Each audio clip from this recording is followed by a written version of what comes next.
Salam alaikum az-Zulf Laoun. Bonsoir. Les autorités françaises ont lancé de vastes enquêtes sur tous les relais propagande du régime algérien déployés sur le territoire français. L'arrestation et placement en garde à vue de deux influenceurs sur TikTok, ils faisaient tous deux l'objet d'obligation de quitter le territoire. Un se fait appeler Zazou Youssef, l'autre blédard de luxe. Ces deux influenceurs algériens installés en France ont été interpellés et placés en garde à vue vendredi dernier. Ils sont accusés de diffuser des appels à la haine sur leurs comptes respectifs, suivis par des dizaines de milliers d'abonnés. Le ministre de l'Intérieur français, Bruno Retailleau, a déclaré sur X qu'il devrait répondre des ignobles propos tenus sur TikTok devant la justice. Il risque plusieurs années de prison. Ces influenceurs, sous influence des services algériens, en disent long sur le niveau catastrophique de la nouvelle Algérie. Zazou est un personnage grossier, vulgaire, à l'image d'une Baltagia qui menace tout opposant au régime algérien. Une évolution d'événements qui inquiète au plus haut niveau en France. Les relations entre l'Algérie et la France traversent une crise inédite depuis le 31 juillet dernier. Les relations entre les deux pays se sont encore détériorées après l'arrestation de Boualem Sansal le 16 novembre dernier à l'aéroport d'Alger. L'écrivain franco-algérien a été placé sous mandat de dépôt, ce qui a soulevé un tollé en France. Cet appel à la violence des influenceurs algériens en France reflète le modèle répressif du régime algérien qui se confirme de plus en plus avec une cadence accentuée et effrayante des emprisonnements. Harcèlement judiciaire, ISTN, arrestation décente dans les foyers d'activistes, condamnation. Toute la panoplie répressive possible et imaginable est déployée depuis le début du Hirak pour maintenir sous cloche la société algérienne. Le pouvoir ne supporte pas les voix opposées, dissidentes. Il est condamné arbitrairement. Nous débattrons avec nos invités. Des influenceurs algériens arrêtés en France accusés d'avoir appelé à commettre des violences sur le sol français. Juste après cette petite intro.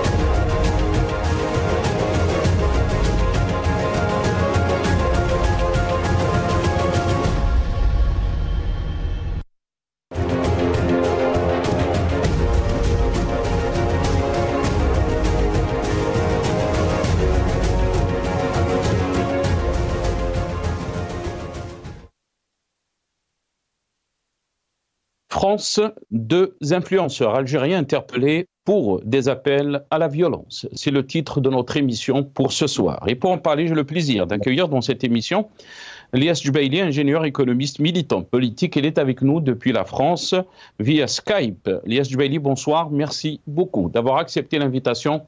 Marhaba bik. Bonsoir Nasser, merci pour l'invitation et je remercie toute l'équipe de Maralibia et tous nos auditeurs qui nous suivent de près et de loin. Merci encore pour l'invitation. Merci. Barakallahu fik, marhaba bik, Lias Djbaili, merci d'avoir accepté l'invitation. On aura aussi le plaisir d'accueillir Dr Mohamed Belhadj, médecin universitaire et militant politique. Il sera avec nous depuis Montréal, donc le Canada. J'ai le plaisir aussi d'accueillir Karim Kebir, qui est journaliste. Il est avec nous depuis Alger. Karim Kebir, bonsoir. Merci beaucoup d'avoir accepté l'invitation. Bonsoir et bonsoir à vos téléspectateurs. Merci Karim Kebir, merci beaucoup. On va commencer avec ce qu'a déclaré, ce qu'ont déclaré ces influenceurs. Donc on écoute dans cette petite vidéo, bien sûr, on a fait des coupures parce qu'il y a beaucoup de vulgarité, si on peut dire. On regarde la vidéo et je reviens à vous juste après ça. خرج بريمي جونفي وين تخرج تيري قشن قريحه تيري حباتي هضروا تتبون شقيعه تيرو هادو بيخلطوا لنا البلاد انا نعطيكم حق تيرو الا بغات خوتي تيري جري ونوضها تمك في البيت نوضها هنايا انا ما تامنش انا ما كاش حاجه ديفوندي عليك. انا نخرج فيك نكس لك. خرج بريمي جونفي وين تخرج؟ تيري قشن قريحه تيري حباتي هضروا تتبون شقيعه تيرو هادو بيخلطوا لنا البلاد. انا نعطيكم حق تيرو لا بغات خوتي تيري جري ونوضها تمك في البلاد نوضها هنايا. انا ما تامنش. انا ما كاش حاجه ديفوندي. Voilà, donc des appels à la violence, des appels au meurtre. Il faut rappeler donc le contexte de ces vidéos qui ont été publiées sur TikTok. C'était par rapport donc à ces appels de hashtag, cette campagne hashtag qui disait donc Maranish Ravi. Voilà, donc ils ont été interpellés en France. Je pense qu'on a avec nous Dr Mohamed Belhadj, médecin et militant politique. Il est avec nous depuis Montréal, donc au Canada. Dr Mohamed Belhadj, bonsoir. Merci beaucoup d'avoir accepté l'invitation. Marhaba bik. Oui, bonsoir Monsieur Nasser, bonsoir à tous et à toutes sans exception. Et puis à l'occasion, je souhaite à tous et à toutes sans exception une bonne et heureuse année. Et en particulier, bien évidemment, au peuple algérien et à notre Algérie, Inch'Allah. Que l'année 2025 soit une année exactement meilleure et que surtout je souhaite à tous sans exception la santé et pour vous et vos familles et aussi particulièrement à toute l'équipe d'Al Magharibiya. Merci de m'avoir invité et merci surtout pour votre patience. Donc voilà, donc je suis parmi vous aujourd'hui. J'ai le plaisir et l'honneur aussi d'être parmi évidemment les invités de Al Magharibiya qui donnent la parole à tous et à tous les Algériens et à toutes les Algériennes sans exception. Merci beaucoup. Docteur. On est très content, très ravis aussi de vous avoir dans cette émission. Je vous souhaite aussi de ma part et ceux qui sont avec nos amis aussi de Magharibiya une très bonne année, meilleurs vœux à vous et tous les Algériens qui sont au Canada aussi. Docteur, merci beaucoup d'avoir accepté l'invitation. Docteur, je vais commencer avec vous. On a avec nous Lias Djubaili qui est à Paris, mais aussi Karim Kbir qui est journaliste. Il est avec nous aussi depuis Alger. Docteur Mohamed Belhadj, qu'est-ce qu'on peut dire par rapport donc à ces influenceurs qui ont été arrêtés en France? Ils incitaient à la haine, à la violence. C'était des messages bien sûr sur le réseau TikTok. Donc ils appelaient à la violence contre les Algériens qui sont opposants au régime algérien. Quelle lecture peut-on faire, docteur, de ces arrestations et de ce genre de personnes, de cette baltajia qui a été qualifiée par plusieurs militants politiques, si on peut dire, contre le régime algérien? Merci beaucoup, Monsieur Nasser. En fait, moi, je vous cache pas, c'est que je ne suis pas quelqu'un qui est branché sur, évidemment, les médias sociaux régulièrement, quotidiennement. Donc, j'ai été évidemment surpris, voire même choqué, comme tout être humain, je dirais, pas particulièrement algérien, que tout être humain, que malheureusement, j'étais d'ailleurs en voyage et que je découvre évidemment qu'il y a des compatriotes, parce qu'avant tout, ce sont des compatriotes. Bon, ça a été malheureusement donc confirmé qu'il s'agit bel et bien de personnes de nationalité algérienne. Et comme nous sommes des Algériens, ça nous tient énormément à cœur ce pays, cette nationalité, l'appartenance à cette grande nation. Et par conséquent, tout ce qui touche, bien évidemment, de près ou de loin, cette nation, ça nous touche directement, car nous sommes bien évidemment tous concernés, et je suis particulièrement concerné. Donc, en résumé, donc, cela relève de la criminalité, cela relève tout simplement, je dirais, de quelque chose qui est inadmissible, qui est inconcevable, car quelles que soient les circonstances, je crois que nous sommes tous des humains, nous sommes tous des citoyens, et que chaque citoyen a le droit absolu de parler de son pays, de parler du régime, beaucoup plus du pays, et que tout ceci, bien évidemment, dans le cadre du respect des uns et des autres, et de respect, bien évidemment, de l'intégrité physique des uns et des autres. Mais lorsqu'on arrive, évidemment, à des situations tels que, évidemment, des personnes, des Algériens et des Algériennes qui appellent, évidemment, au meurtre, qui appellent aux assassinats, qui appellent à la liquidation physique de leurs compatriotes, malgré au bon gré, même si on n'est pas d'accord sur, évidemment, la gestion du pays, cela, bien sûr, relève de la criminalité et relève, bien évidemment, de quelque chose d'inadmissible et que tout être humain sur cette planète a le droit de dénoncer ce genre, évidemment, de comportement et ce genre de criminalité. Bien évidemment, vous allez me dire quelle est effectivement quelles sont les causes qui font que certains, malheureusement, compatriotes sont arrivés à cette situation. Je crois que cela, à mon avis, c'est mon avis personnel, est le résultat de toute une politique de haine, une politique de propagande, une politique aussi, je dirais, de mensonge, il faut le dire, de mensonge, qui a été malheureusement menée par un régime algérien dont moi je le dénonce, et je le dénonce d'ici, évidemment, où je suis, à Montréal, de Canada, où je l'ai toujours dénoncé, un régime qui est dépassé, un régime corrompu, un régime malheureusement qui manipule évidemment la majorité du peuple, la majorité des jeunes, au nom des constantes nationales, au nom évidemment de nos mémoires, de notre révolution qui est normalement, qui devrait être effectivement quelque chose de sacré et que personne ne devrait y toucher, malheureusement est devenu aujourd'hui un fonds de commerce et je le dis avec amertume et je le dis avec évidemment passion que notre glorieuse révolution est devenue un fonds de commerce chez ce régime. Et donc c'est un régime évidemment qui a mené aussi une campagne de haine vis-à-vis de tous ceux et celles qui n'ont pas la même voix qu'effectivement de ce régime-là.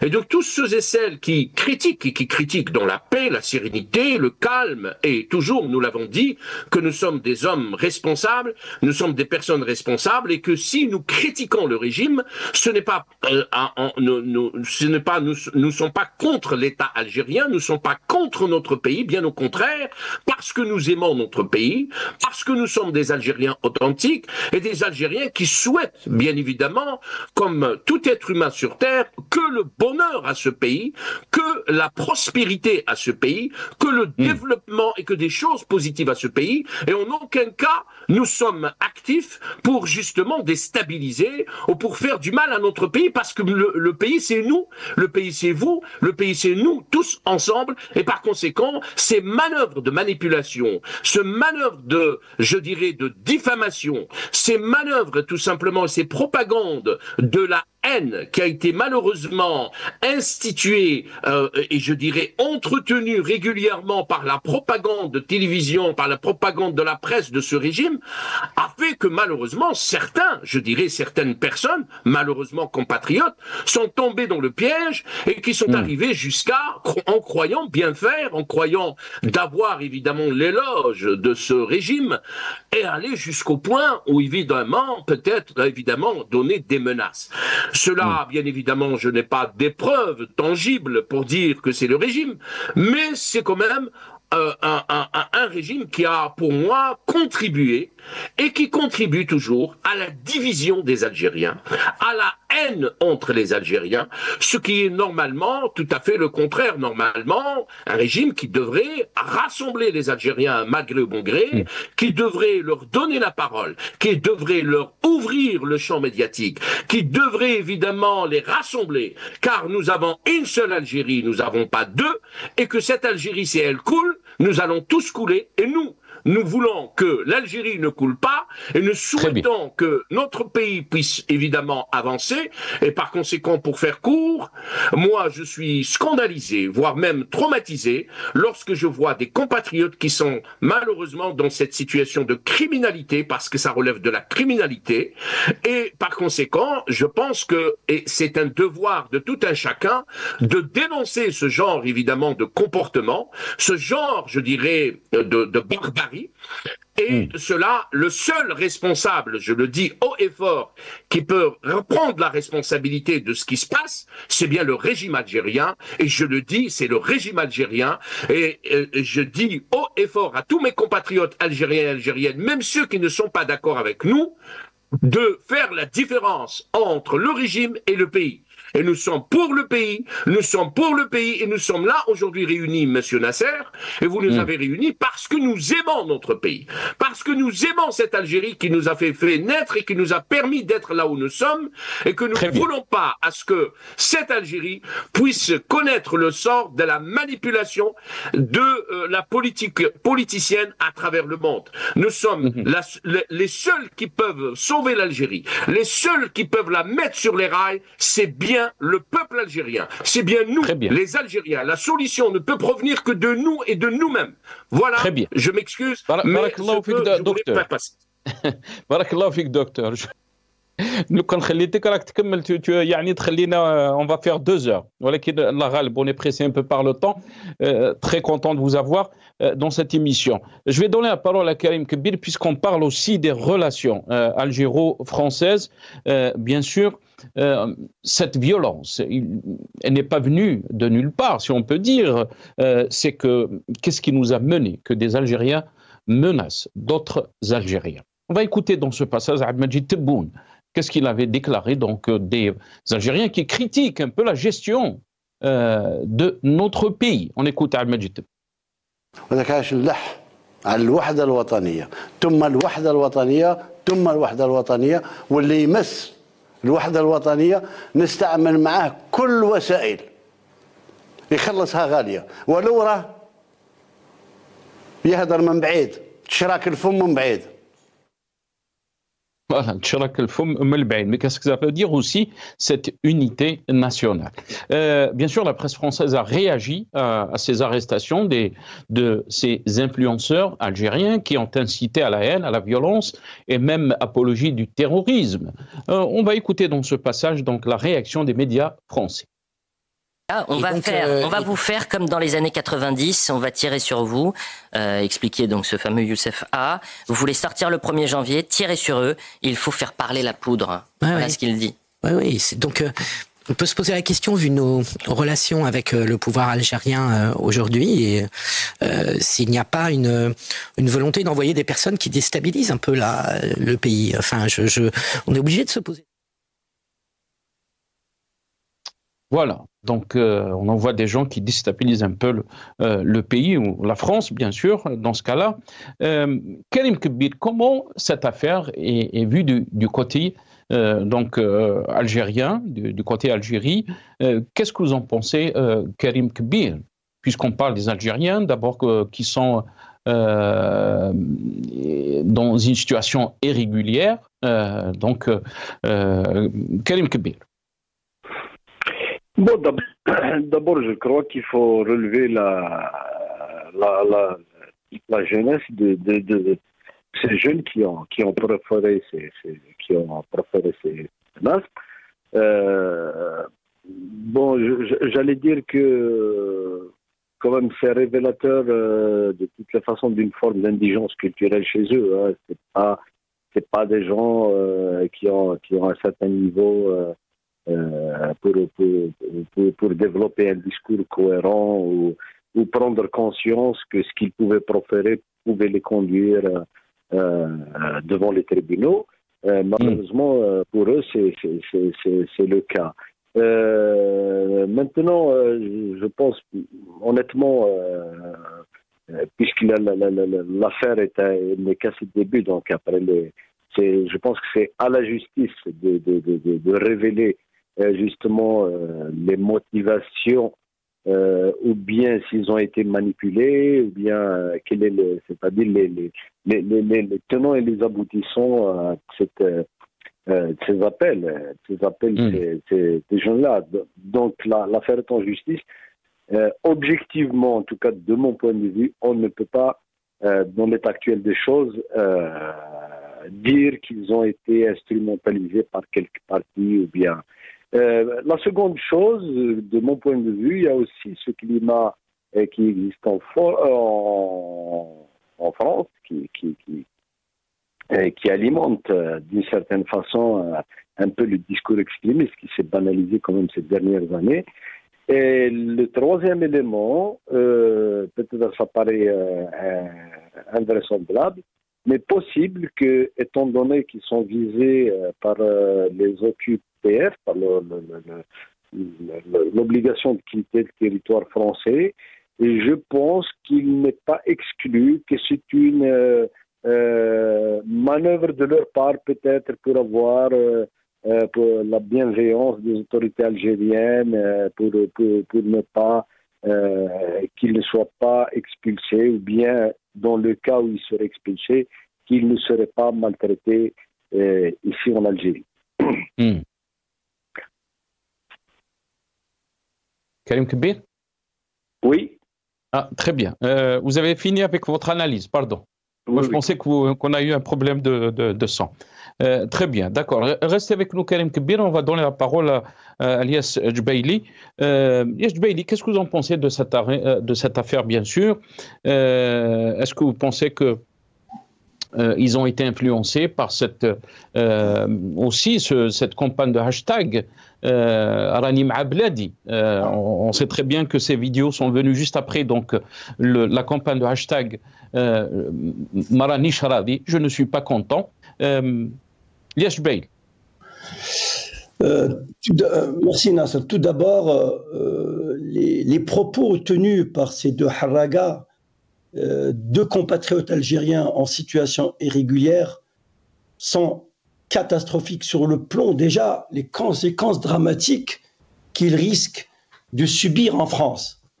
Il faut qu'ils sachent qu'ils ont quitté le pays au risque de leur vie pour venir s'installer en France. Pourquoi ils ont quitté l'Algérie? Ils ont quitté un pays ruiné par le régime. Est-ce qu'ils s'opposent? Est-ce qu'ils appellent au meurtre? Appeler au meurtre, c'est un délit qui est aussi condamné en France qu'en Algérie. Est-ce que le patriotisme, l'amour pour l'Algérie, devrait passer par la haine et appel au meurtre de leurs compatriotes qui militent de façon très pacifique depuis 2019 pour un changement pacifique? Moi, je suis pas là pour... je suis pas une agence de notation pour quantifier ou coter le degré, la culture de ces jeunes influenceurs. Il n'en demeure pas moins quand le régime, il perd sa base sociale. Sa base sociale, c'est le peuple. Donc, forcément, il peut attirer des clientèles. Est-ce que j'emploie ce terme nauséabond, oui ou non? Oui, il faut utiliser le terme des clientèles nauséabondes. Est-ce que ces jeunes-là, le premier jeune qui vit à Brest en Bretagne, la très belle région de Bretagne, est-ce qu'ils savent que la majorité des Bretons, ils étaient contre Macron? C'est pas pour autant qu'ils sont hostiles à la France. Est-ce que quand on appelle cette opposition qui est installée en France ou au Canada et dans tous les coins du monde, et qui ne cesse d'appeler pour un changement pacifique en Algérie pour qu'on puisse construire un état de droit, pour qu'il ne puisse pas, au risque de sa vie, s'embarquer dans une barque de fortune et arriver sur les côtes siciliennes et prendre le train et ne pas payer son billet pour arriver en France. C'est ça l'amour du pays. Est-ce que c'est ça l'amour, le patriotisme pour le pays? Appeler au meurtre devrait passer par la haine? C'est du point de vue catastrophique. Est-ce qu'il sait qu'il a ouvert des boulevards aux courants extrémistes de ternir davantage l'Algérie? De ternir davantage l'Algérie. Parce que quand vous ouvrez, ce qu'on appelle la route, tout le monde va s'engouffrer. Même d'autres courants extrémistes, que ce soit l'extrême droite. Mais qui est le responsable de tout ça, cher Nasser? C'est le régime. C'est le régime qui est responsable, oui. Il est régime de la gestion du pays. Il est responsable d'avoir laissé ces gens s'embarquer dans des fortunes parce qu'il n'y a plus d'espoir dans ce pays. Vous savez, c'est une chaîne et tous les maillons sont indissociables. Donc ces jeunes-là, ils risquent de vieillir en prison,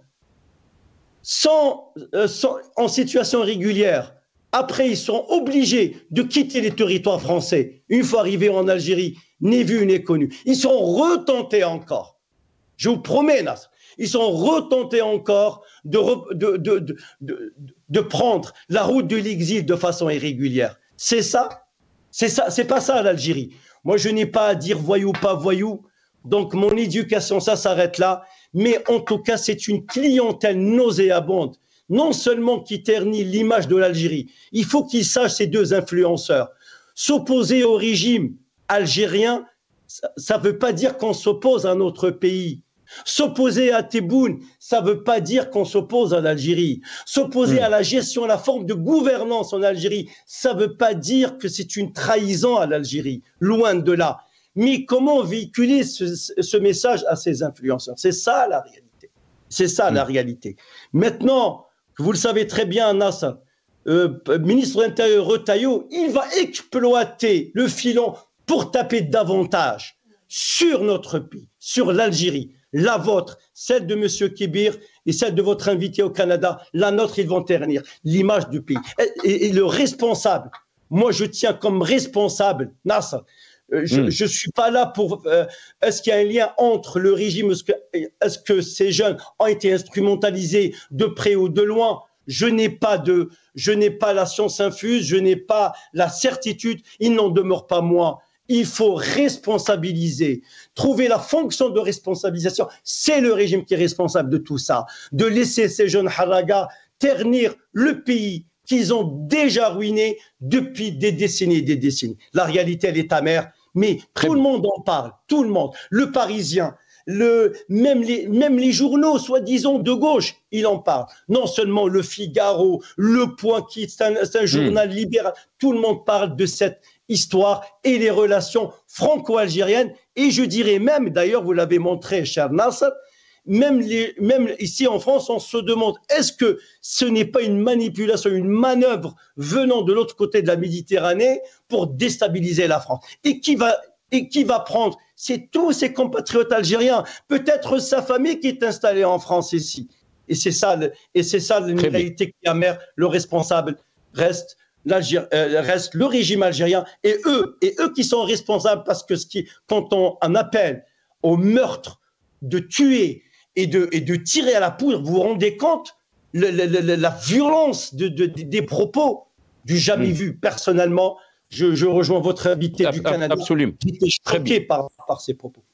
Très bien. Restez avec nous, Lias Djbaili, du jamais vu, bien sûr, puisqu'on parle d'une situation qui est venue après donc, ce Hirak de 2019.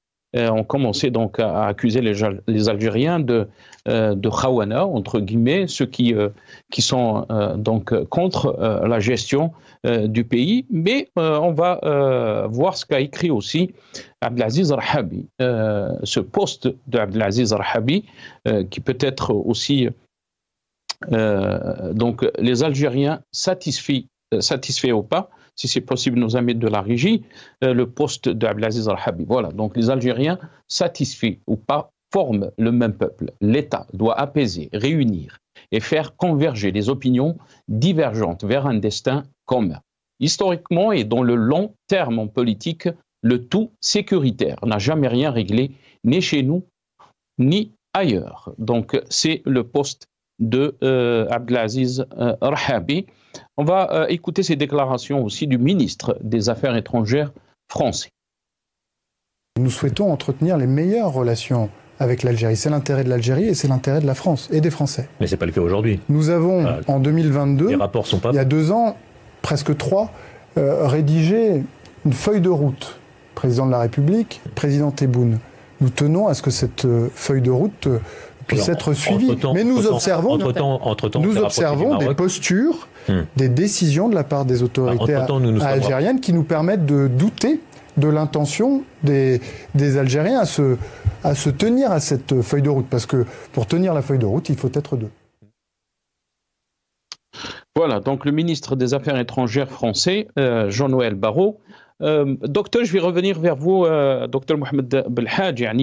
Quand on voit la situation ou l'évolution de la situation de notre pays, non seulement à l'échelle intérieure, quand il s'agit des libertés, des droits de l'homme, jamais on est arrivé donc à des milliers d'Algériens qui sont emprisonnés, poursuivis en justice.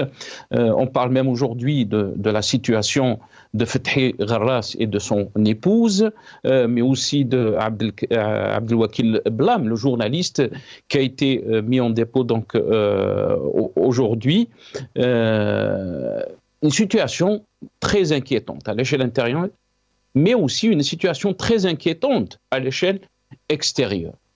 Comment vous voyez les choses évoluer avec ce cocktail, entre guillemets, si on peut l'appeler ainsi, Dr Mohamed Belhadj? Oui, en fait, Monsieur Nasser, je crois qu'il faut le rappeler. Nous n'avons pas cessé à chaque fois. Moi, personnellement, je suis qu'un simple citoyen qui a une page Facebook et que de temps en temps, je fais des lives et j'essaie de passer un message. Je crois que nous sommes en train de ressasser ce que nous avons dit depuis pratiquement plus de 5 ans, depuis même avant l'arrivée de ce monsieur qui est au pouvoir. Et donc, on a dit que la seule unique condition pour qu'il y ait un changement radical dans ce pays, parce que le changement, il faut pas, parce que je l'ai toujours dit qu'il y a eu un changement en Algérie pour que rien ne change. Et donc, je crois qu'il faut se mettre à l'évidence et il faut qu'il y ait un changement radical. Un changement radical, c'est-à-dire que ce système doit disparaître. Il n'a pas le choix. Il doit disparaître complètement. Et par conséquent, nous devrions arrêter une fois pour toutes de traquer des citoyens, je dis bien des citoyens, qu'ils soient à l'extérieur ou à l'intérieur. Et tout citoyen, tout individu qui a la nationalité algérienne a le droit de parler de son pays. Alors encore là, quelqu'un qui est un politicien, qui est un homme politique, qui est dans, entre guillemets, l'opposition, ou qui a un parti politique, et qui aujourd'hui se retrouve en prison, tel que la personne que vous avez citée tout à l'heure avec sa femme, et encore un journaliste. C'est inadmissible pour moi, ça rentre pas dans ma tête. Moi, j'étais quelques jours aux États-Unis, à New York. Et j'ai visité, évidemment, comme tout citoyen qui part quelque part, qui visite, et que j'étais en train de critiquer les présidents américains. J'étais en train de le critiquer en plein public. Et je faisais un live en plein public pour critiquer George W. Bush dans la crise et dans la guerre de l'Irak, en pleine Manhattan, et que je n'ai jamais été arrêté. Alors imaginez que moi, en tant qu'Algérien, ce que je suis en train de le dire maintenant, je suis à Alger, je pense que la minute même, je suis en prison. Et vous allez parler de moi sur le Marabia. Et donc, moi, ce que je ne comprends pas, l'Algérien, est-ce qu'il fait partie du monde ou est-ce qu'il fait partie d'une autre planète? Alors pourquoi nous nous comportons différemment? Ce n'est pas la Corée du Nord, l'Algérie. Et donc nous devrions aussi aujourd'hui dire haut et fort que assez c'est assez, ce régime. Il nous a ridiculisés non seulement sur le plan national, mais sur le plan international. Nous sommes ridicules sur le plan international. Et par conséquent, nous devrions aussi, nous, en tant qu'Algériens, on a le droit de sauver notre pays du ridicule. Moi, je suis complètement scandalisé, je dirais même outré, estomaqué, par ce qui est arrivé à mon compatriote, quelles que soient ses origines, quelles que soient ses tendances et sa profession, qui s'appelle M. Boualem Sansal ou M. Kamel Daoud. Pour moi, ce sont des compatriotes et ce sont des citoyens algériens. Et quels que soient, je ne les connais pas, ce ne sont pas des amis, ce ne sont pas des gens de ma famille, mais ce sont des citoyens algériens. Et que lorsque quelqu'un qui incarne l'État et qui insulte leur famille, et qui insultent leur affiliation et leur origine et les traitent de tous les noms, alors qu'il est censé de protéger tout individu qui porte la nationalité algérienne, malgré au bon gré, quelle que soit la faute, quelles que soient les choses qui lui ont été reprochées par la justice, il a le droit au respect, à la dignité, parce que c'est un citoyen algérien. Cela, on ne peut pas l'appeler un homme d'État. Et c'est là où je lève ma voix et je suis scandalisé et je m'excuse, que nous n'avons pas à l'heure actuelle des hommes d'État. On n'a pas un homme d'État à la tête de mon Algérie, à la tête de mon pays, je le dis haut et fort. Et ce n'est pas ça le comportement d'un homme d'État. Lorsqu'on est un homme d'État, on doit respecter l'État et on ne doit pas la mettre dans des positions difficiles. Et on n'a pas le droit de critiquer ni d'insulter un citoyen parce qu'on n'était pas d'accord avec lui, parce qu'on est un homme d'État. Et on doit faire très attention de ce qu'on déclare, de ce qu'on dit. Donc aujourd'hui, c'est du n'importe quoi, je m'excuse. On a l'impression que notre Algérie, elle est entre les mains des comités de quartier. Alors que c'est un pays. C'est un pays qui a aussi son histoire. Il a ses enfants. Et nous devrions, évidemment, je pense qu'on a le droit de lever la voix pour dire que notre Algérie, elle n'est pas gérée du tout, elle est mal gérée aujourd'hui par ces personnes qui croient que le patriotisme leur appartient et que le pays leur appartient, alors que le pays n'appartient à personne. Et je l'ai dit dans mes lives. Celui et celle qui croit que l'Algérie lui appartient, qu'il m'appelle directement. Moi, Mohamed Belhadji, qui me disent arrête de parler de l'Algérie et qui me montre les papiers, que l'Algérie lui appartient. L'Algérie appartient et appartiendra au peuple algérien. C'est ce que je souhaite de tout mon cœur. Et c'est la raison pour laquelle, bien sûr, nous sommes ridicules. Nous sommes ridicules. On est descendu si bas. Alors qu'un homme, quelqu'un qui se dit, un homme d'État qui parle de hashtag et qui parle de... Alors que moi, je connais même pas ces spécificités des médias sociaux, sauf le Facebook où j'ai ma page. Alors qu'un homme d'État qui descend le niveau à ce niveau-là et qui insulte un citoyen pour des déclarations qui n'ont pas fait du mal à mon pays jusqu'à maintenant, Khouya Nasser. Avec tous mes compatriotes qui sont là avec vous, Monsieur Liès et Monsieur Karim qui est à Alger, jusqu'à maintenant, je pense que le territoire algérien est intact. Aucune personne n'a touché au territoire national. Aucune personne n'a touché à 1 mètre ou 1 centimètre du territoire, de notre territoire Algérie. Alors, lorsqu'on a fait de cet écrivain une affaire d'État, ça veut dire qu'il y a de la manipulation. Ça veut dire qu'on veut surfer sur la fibre patriotique de certains. Et c'est malheureusement ce qui s'est passé. Et c'est ce qui se passe. Et je vous rajoute cela avant de finir. Eh bien oui, moi je suis à Montréal. Je suis au Canada. Il y a des Algériens et des Algériennes qui ont des pages à TikTok qui insultent d'autres Algériens, Monsieur Nasser. Qui insultent d'autres Algériens à longueur de journée. Et qui sont très, très bien suivis.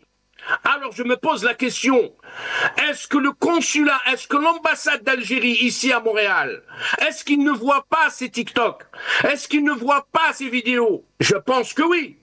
Mais en aucun cas, ces personnes n'ont été interpellées par les autorités algériennes, alors qu'ils ont le droit de veiller sur l'unité nationale dont ce monsieur qu'il est en train de parler, je cite pas son nom, qui est en train de dire l'unité nationale, l'unité nationale, l'unité nationale. Eh bien, je le dis, ce n'est pas les Algériens de l'extérieur qui ont crié Naïma Salhi. Je suis désolé, mais je suis obligé de la citer. Naïma Salhi a insulté des Algériens à l'intérieur de l'Algérie et elle est protégée. Et donc l'unité nationale, elle a été massacrée, elle a été menée par ce régime. Ce n'est pas par les Algériens qui habitent à l'étranger, ce n'est pas par Lies Dbeili, ce n'est pas par Mohamed Belhadji, ce n'est pas par Karim, ce n'est pas par Nasser. Ça a été massacré et ça a été mené, la division des Algériens a été menée par ce régime. Et voilà, c'est une réalité. Et il faut le dire, et il y a des Algériens ici à Montréal, qui résident à Montréal, qui ont des pages TikTok, qui ne cessent pas d'insulter d'autres Algériens. Et je l'ai dit, et à chaque fois je prends la parole, je m'excuse Monsieur Nasser, je ne dis pas X ou Y, je dis Algérien et Algérienne. Et ça, c'est un message. Alors qu'ici à Montréal, si vous, c'était pas ce que j'ai vu, je ne vais pas citer, mais est-ce que le consulat n'est pas au courant? Oui, il est au courant. Mais il ne fait absolument rien. C'est qu'il y a, probablement, comme il a dit M. Liès, moi j'ai pas les preuves pour dire j'accuse ceci, cela, mais c'est des choses qui ont été, bien évidemment, réchauffé par un régime qui n'a pas d'autre chose à faire que de tout simplement se maintenir au pouvoir, et pour se maintenir au pouvoir, il essaie tout simplement de jouer sur cette fibre patriotique. Je suis choqué que c'est un jeune de 25 ans. Ce jeune qui a été arrêté en France, il a 25 ans. Ça veut dire qu'il est né en 2000. Il est né en 2000, mes amis. Il est né en 2000, ça veut dire qu'il y a quand même une génération qui a été endoctrinée par une haine aveugle. Je vais m'arrêter ici, Monsieur Nasser, pour ne pas... Très bien, reste avec nous. Docteur Mohamed Karim Kbir, très rapidement, désolé, on a tardé un peu pour vous donner la parole. Karim Kbir, quand on voit l'évolution des choses, cette nouvelle année, avant la fin de 2024, Ahmed Tebboune a parlé des mesures d'apaisement, d'un dialogue national. Et quand on voit l'évolution des choses, c'est le contraire de ce qui a été annoncé. On a parlé de Abdelwakil Bla, mais on va passer donc ces postes de Fodil Boumala. Voilà, Mahkamat Bab el-Wadi fi qadiyat Fethi Gharas. L'affaire de Fethi Gharas aussi, de Mas'ouda, donc sa femme Shabala, ممثل الخزينة العمومية تلمس 2 ملايين دينار جزائري تعويضا وتؤسس في حق السيد تبون بوصفه ضحية وطلب دينارا رمزيا كتعويض عن الضرر. Ça, c'est le poste de Fodil Boumala. Fethi Gharas aussi, donc si c'est possible. Mais aussi, donc Ghani Badi a fait un poste par rapport donc à Abdelwakil Blam qui a été placé sous mandat de dépôt, donc IDA. Voilà, le journaliste Abdelwakil Blam. Karim Kbir, quand on voit l'évolution des choses, et je rappelle, vous êtes journaliste Karim Kbir, la situation est très inquiétante à l'échelle intérieure, mais aussi à l'échelle extérieure. On a entendu les déclarations du ministre des Affaires étrangères français. Comment vous voyez les choses, Karim Kbir, évoluer dans cette situation que vit notre pays? Vous avez évoqué tout à l'heure le poste de Abdelaziz Al-Harbi qui demeure tout de même un diplomate chevronné. Quand même, il est connu pour sa sagesse, pour quelqu'un qui est accepté par tous les courants politiques. On l'a vu quand même dans ses initiatives où il a présidé pendant la période du Hirak. Il évoque le tout sécuritaire. Donc, effectivement, l'option qui a été prise dès les premiers mois du Hirak, c'était l'option tout sécuritaire. Je passe sur tout ce qui a été élaboré comme loi, c'est-à-dire tout ce qui a été entrepris, justement. Donc, aujourd'hui, on est dans une situation où tout le monde, ou du moins une bonne partie en tout cas, fait le constat que cette option ne mène pas très loin. C'est ce que, justement, dit Harbi. Je m'excuse, Karim Kbir. Harbi a utilisé le terme le tout sécuritaire. Et effectivement, donc il le dit, c'est une option qui n'a été valable ni ailleurs ni en Algérie. Donc je pense qu'aujourd'hui la question est de savoir si justement cette option sera maintenue. Bon, quand on voit sur le terrain, malheureusement, il y a tout le monde, en tout cas du moins l'opposition, se plaint justement des entraves à l'exercice politique, la fermeture médiatique, justement la poursuite de certaines arrestations. Et donc ça contredit le discours qui veut qu'il faut aller vers un dialogue, vers des mesures d'apaisement. De mon point de vue, je pense qu'il y a une conjoncture. Une conjoncture autant sur le plan intérieur qu'extérieur qui fait que, de mon point de vue, il n'y a pas encore un consensus justement sur cette liste adoptée pour une nouvelle trajectoire. Donc c'est ce qui explique un peu ces contradictions entre le discours qui est recensé de renforcer le front interne, d'aller vers un dialogue ouvert, sans exclusive et tout ça, et les pratiques quotidiennes.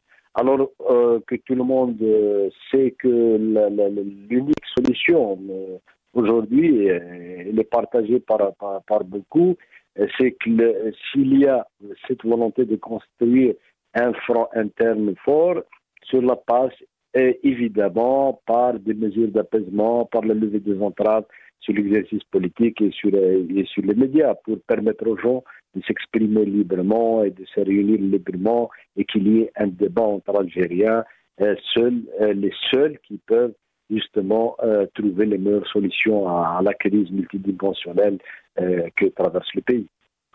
Merci beaucoup, Karim Kbir. Yatik Saha. Karim Kbir, journaliste qui était avec nous depuis Alger. Lies Jbaili, très rapidement,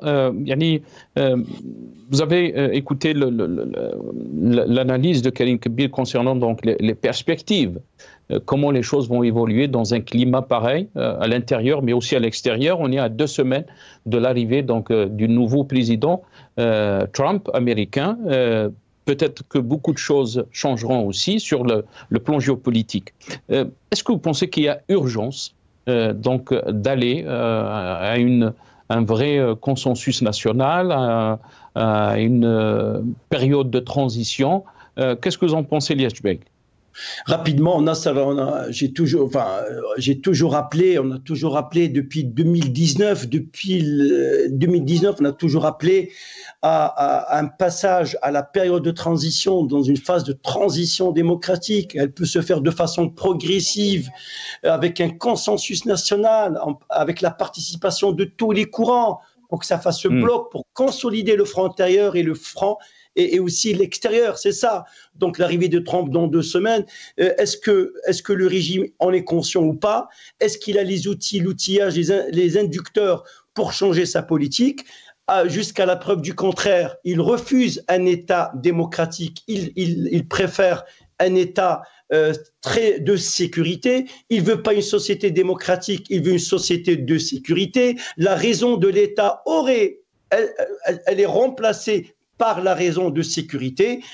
Si j'ai bien compris l'analyse de Rahabi, c'est le tout sécuritaire. Le tout sécuritaire, et le tout sécuritaire, il apporte plus d'inconvénients que d'avantages. Le régime, il le sait, Il n'a pas d'autre alternative que d'ouvrir le champ démocratique et de remettre cette citoyenneté au cœur de la société algérienne. C'est intenable pour lui, que ce soit court, moyen et long terme, c'est intenable. Donc, vous savez très bien qu'on est isolé sur le plan international, diplomatiquement. On a perdu notre profondeur stratégique avec les États de l'AES, Burkina Faso, Mali, Niger. Nos relations sont rompues avec le Maroc. Nos relations mi-figue, mi-raisin sont catastrophiques avec la France. Même nos alliés naturels, soi-disant, les Russes, nous tournent le dos. Les pays du Golfe, les relations ne sont pas bonnes. Nous sommes isolés